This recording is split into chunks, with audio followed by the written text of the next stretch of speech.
бехен, когато сложи маста тогава към него. Не се той да те разхожда. Да, госпожо, ма този запис като го бие, като му го подсече, той визъл, като му го направя, не влиза. Той ти го сменя. Единия път е малко по-сечен, другия път е малко по-прав. Ти просто не си го видял. Но дори да е по-висок, ако му го дадеш към неговия бехен, няма да има такъв проблем чак.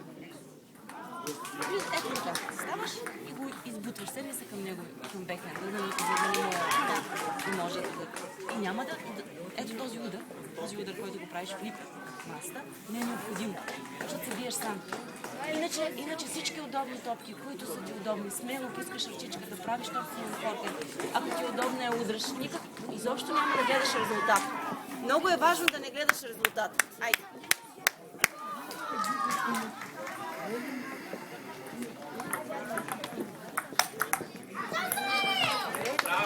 Сега ти подаваш.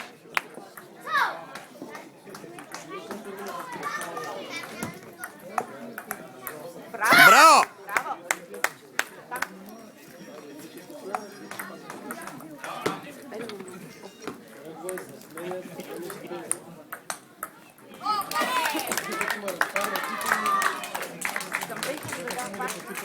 Браво, браво, супер, не гледай.